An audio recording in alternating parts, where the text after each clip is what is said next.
Help support AMTV by becoming a patron, an AMTV staff member, and following us over on Twitter.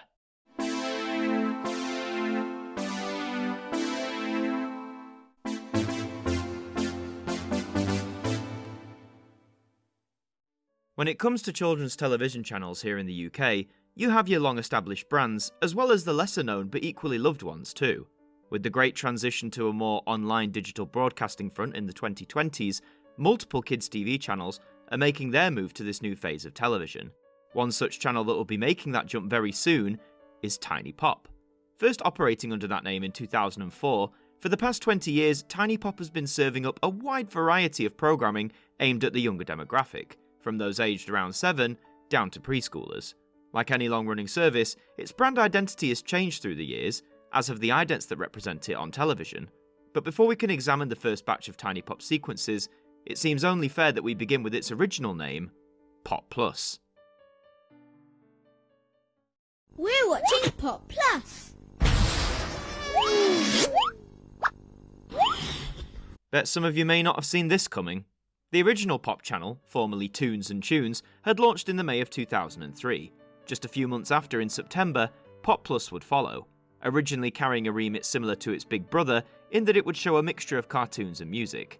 It wouldn't be long before we see the Tiny Pop many know and love take over though. But looking at this original Pop Plus ident, we can see that not a great deal of variation has taken place. It's practically identical to one of the regular variants seen on the main Pop channel, albeit with a swapped colour palette and the addition of a plus symbol on the central balloon. I'm all for brand symmetry, but when the changes are so little, it doesn't feel like it holds its own unique identity. However, that would start to change when the channel was rebranded to Tiny Pop in 2004. You're watching Tiny Pop. This is Tiny Pop.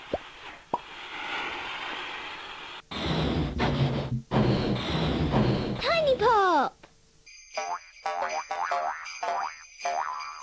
Keep watching, because right now we've got Tractor Tom. Merry Christmas, everyone! Wishing you a very Merry Christmas here on Tiny Pop. Starting to see some change now. With a new name always should come some new designs, and it's fair to say that in Tiny Pop's first go at its own idents, it very much sticks to the old, with a splash of the new thrown in. The structure of having coloured balloons against a one-tone background has remained from the Pop Plus days, and indeed from its older brother, Pop. I do like now though how every individual balloon is a different colour. It helps the overall logo design stand out. And that idea of multicoloured individual balloons or circles to hold the letters of the Tiny Pop name is something you'll see incorporated throughout its 20-year lifespan. Some simple yet wholesome little animations add to the charm for the channel. We see the balloons peacefully float upwards towards the centre of the screen, bounce along together, or begin to pop, no pun intended, one by one, flying about all over the place. Whilst they are really simple in their execution, for the target audience they were aiming at, I'd argue they aren't misfires. It's clear that they're idents, alerting audiences to the channel they're watching, with a dash of fun chucked in for good measure. The Christmas variant is a nice bonus as well, showing how simple additions, like making the balloons presents, a dash of holly, a snowfall effect, it really adds to the sense of occasion without detracting from the positives of the set overall. These sequences would last on Tiny Pop until around 2007, which around the same time, the main Pop channel was undergoing its first major rebrand, and it only seems that Tiny Pop would follow in its footsteps. Good morning! You're watching Tiny Pop. Tiny Pop.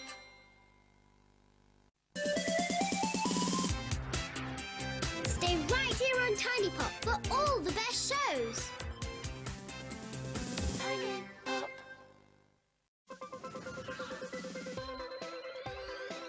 Stay right here on Tiny Pop for all the best shows. Tiny Pop. Enjoy your evening with Tiny Pop. Tiny Pop. Spend your evening with Tiny Pop. Tiny Pop. Seems like we've had an upgrade. We've gone from the somewhat two-dimensional look of the balloons, now fully embracing a more 3D look, and indeed more movement as opposed to a static shot. The balloons themselves remain the same colours, now resembling spheres more than actual balloons, but apparently that's up for debate. Whilst I like the new look overall, I do find the new font chosen a little bit jarring. I get that it's sleek and simple and stands out well in white against the different colours of the spheres, but I can't help but feel it makes it all look a bit cheap. This kind of font placement and text just reminds me of the endless run of bootleg items ripping off various children's brands that were rife in the 2000s. If you visited any shop on holiday that had these sorts of toys, then you'll know exactly what I'm talking about. We get variants set against a hilly landscape, but I prefer the ones where we're zooming through some sort of tunnel.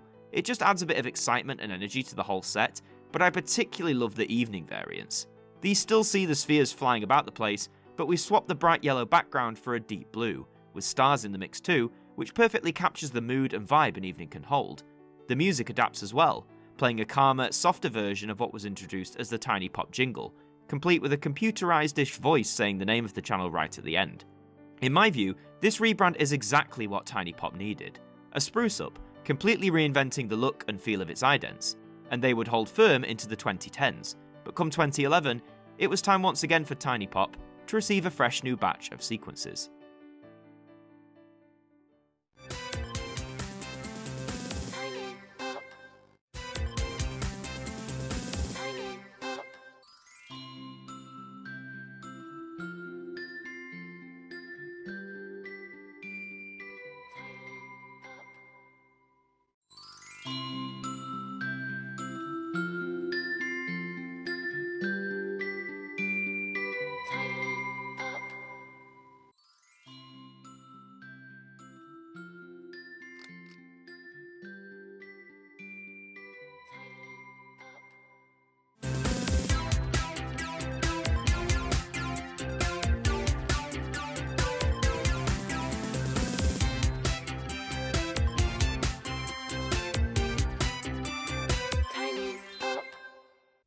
Bit mixed on this one. On the surface, we can see that some elements have carried over from the 2007 set. The theme is one, as we still can hear the Tiny Pop vocal right at the very end of the ident. Also, the colours of each individual sphere, or more like discs now, are the same, except for the Y, which has changed from being purple to orange because someone in the design department didn't like purple? I mean, who knows? The more 3D CGI look has also carried over, with some of the variants showing various shapes and items bouncing around before becoming the Tiny Pop logo. I'm generally not the biggest fan of any channel that uses a plain white background as its template for idents. I get that it can be a blank canvas style, where possibilities are endless, but with how much space it takes up on the screen, it leaves many idents feeling empty and bland. And I hate to say it, but with this particular batch from Tiny Pop, that's how it feels by and large here too. I do, however, have some positive praise to give out. The nighttime variants from this batch look great, and I love the glow-in-the-dark look shown off by both the Tiny Pop logo and the stars that adorn the background. A great adaptation and evolution of the template that was laid down in the 2007 set. The biggest triumph of the 2011 idents, though, has to be this one, where the individual letters are riding around on a train. Not only does the design look nice and slick, but the sheer amount of scenery here helps eliminate that blandness problem I mentioned before. The mix of colours is absolutely spot on, and the slightly longer length of this sequence gives it time to breathe and to show off just what it has going for it. If all the idents in this set had been this length, and also this expressive in visual design, then they could have easily been contenders for the best idents in Tiny Pop's history. But alas, for me this is just one shining gem amongst the bunch. Regardless of my views though, these would be the longest serving Tiny Pop idents yet, lasting a whole 7 years from 2011 up until 2018. During that year, Tiny Pop's look would change once again, to what would become its final brand identity on traditional television.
An interesting development for sure. It may seem that simplicity reigns, as the 3D CGI look of the past 7 years is abandoned for a more 2D style that evokes the channel's past, but containing multiple little characters and set pieces set around a distinctive style. The style is still a white background, annoyingly, however the 4 different coloured circles that make up part of the Tiny Pop logo are spread around the screen, limiting the amount that the white occupies, and making the visual style a lot less bland than the 2011 batch. The logo has received its most significant change arguably since it first debuted back in 2004. No longer is every individual letter assigned a different colour, the pop portion of the channel name now adapting the overall brand logo. I get doing this for uniformity, but I also liked how Tiny Pop felt aligned yet subtly different to its big brother in all of its past iterations. But hey, sign of the times I suppose. Back to the sequence itself, I like how the animated characters are merely the dots that make up the logo with crude pencil sketches drawn onto them. It's both charming and relatable, as drawing faces and attributes onto random shapes is something I'd imagine most young children can relate to. The activities they're shown doing are all very harmless and fun or charming, and exactly what you'd want from a channel like Tiny Pop. Even though the music has changed, losing that distinctive jingle after 11 years, the nighttime variants have remained, and once again, they look great. They're markedly different from the norm, and the dark blue tones that fill the background just help add to the visuals, creating, in my view, a much more dynamic yet calming atmosphere. The Christmas variant is fun too, with a lighter blue background and splashes of festive iconography dotted about the place. Even after nearly 20 years at this point, it seems Tiny Pop always stuck to the principle that minimal alterations for Christmas time could still yield a good ident. Compared to the others, this isn't a bad design or set of idents at all for Tiny Pop. They still carry a sense of childhood innocence and fun that any kids channel should communicate in some way, and if anything, these may be the most imaginative idents that Tiny Pop has had in its entire lifespan on TV. This batch is entering its 6th year on the air, but it will also be its final one. After 20 years of operation, Tiny Pop is indeed saying goodbye to traditional television broadcasting, its future now being marked for the fast channels and digital platforms of the future, including its own native one, the Pop Player. It hasn't fully gone away, and the name Tiny Pop still carries weight in terms of serving younger audiences. There's a reason, together with the main Pop channel, that it still performs really well, giving the other commercially led children's channels a run for their money. Whilst it was never a channel I grew up watching, having been way past the target demographic, I hold a great amount of respect for Tiny Pop, in how it's been able to grow its brand, establish its reputation, and build up a strong audience through the generations, many of whom will be sad to see it leave the traditional airwaves of television after a solid 20-year run. Thank you all so much for watching this episode of the Ident Review. If you enjoyed it, please remember to like the video, subscribe to us here at AMTV, and let me know your thoughts on the idents we've looked at today in the comments down below. Until the next time, see you later. Thank you to our patrons for helping to support the show, and a special thank you to Macra, Ben Freeman, Ethan Carberry-Holt, Bruce Stanton, Globe of Reviews, Derek Chambers, Sean Knock, Dord Khan, Liam Domain, Trev Hughes, AJ Mac 200017, Deck KP20, Simon Harrison, and Evan Hart 38, our AMTV staff members.